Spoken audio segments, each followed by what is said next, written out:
इस घटना के बारे में भली भांति जानती है, न सिर्फ गाजीपुर की जनता बल्कि पूरी पूर्वांचल की जनता जानती है। आप घूमिए, सर्वे कर लिए, आप वरिष्ठ पत्रकार हो। पूर्वांचल की हर सीट पर भारतीय जनता पार्टी को यह जो कुकर्म किया है इन्होंने, उसका खामियाजा भुगतना पड़ेगा।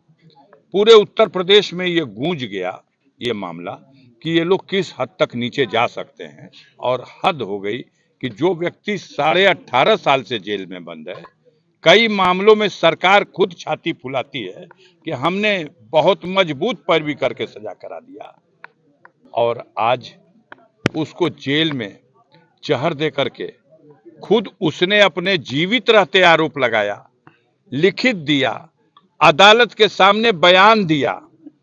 मजिस्ट्रेट से जाके मिल लीजिए, आप तो नहीं पूछ पाएंगे, मजिस्ट्रेट की औकात है, लेकिन आएगा समय तो उस कोर्ट को भी बयान देना होगा। खुद मुख्तार ने कहा है कि मुझे जहर दिया गया है, और इस जहर के असर से अगर मुझे तत्काल गंभीरता से इलाज नहीं कराया गया तो मेरे प्राण चले जाएंगे। और ये सरकार और जेल का प्रशासन और डॉक्टरों की मिली भगत से मेरी हत्या किए जाने का कुचक्र है, ताकि ब्रजेश सिंह और त्रिभुवन सिंह, जो सरकार के द्वारा पाले जा रहे दुर्दांत अपराधी, जो दाऊद इब्राहिम के फाइली हैं, इनको बचाया जा सके। बिसरा की जांच नहीं, उत्तर प्रदेश सरकार, योगी की सरकार, मोदी की सरकार की किसी जांच पर, किसी भी एजेंसी पर मुझे कोई भरोसा नहीं है। मैं न्यायिक जांच की मांग करूंगा तो सुप्रीम कोर्ट में करूंगा। मुख्तार कल तक कहते थे कि मेरी हत्या करने की साजिश रच रहे हैं मनोज सिन्हा, एलजी साहब।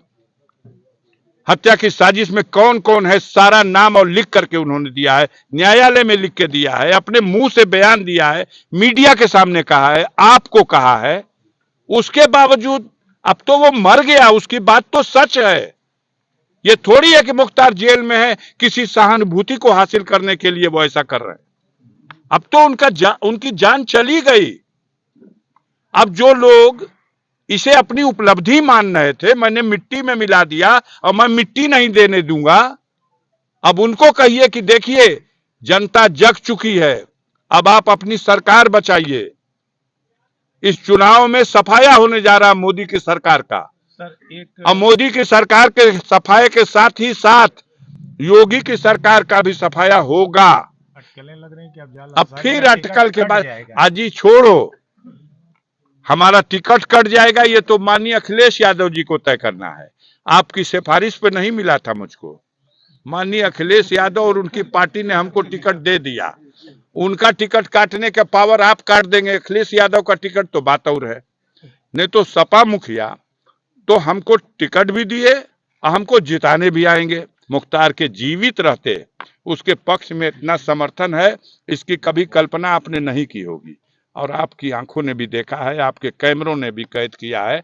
मुख्तार की मौत के बाद उसकी असलियत क्या थी, उसकी हकीकत क्या थी, जनता के दिलों में उसकी कदर क्या थी। और आज भी गांव-गांव में जाके पूछ लिए, लोग भावुक हो जाते हैं, रोने लगते हैं। हमें अपने को नियंत्रण करने में मुश्किल होने लगती है। तो भैया इनको कयास लगाने दीजिए।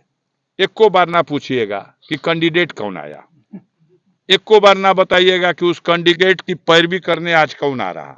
इस पे सवाल नहीं बनना। आजकल सारा मीडिया होना चाहिए था, एलजी साहब आए हुए हैं, उनके आगे पीछे जाना चाहिए था, पूछना चाहिए था।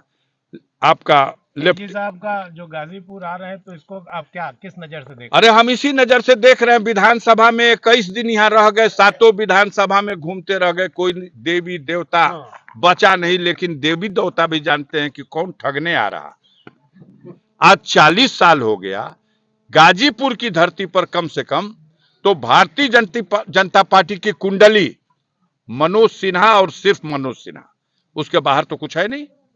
इस बार लग रहा था बाहर हो जाएगा, तो इस बार भी उन्होंने अपने भक्त को बैठा दिया।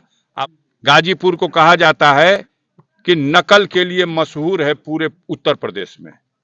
कौन है नकल माफिया, कौन है सेंटर देता है और दिलाता है और कटवाता है, पैसा लेकर के नेपाल और भूटान तक दूसरे प्रांत नहीं दूसरे देश के लोगों को भी बुला करके परीक्षा कराता है। कौन है?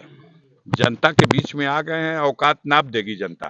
तो गाजीपुर नहीं पूर्वांचल की जनता जो परिणाम देने जा रही है मोदी जी को समझ में आ जाएगा।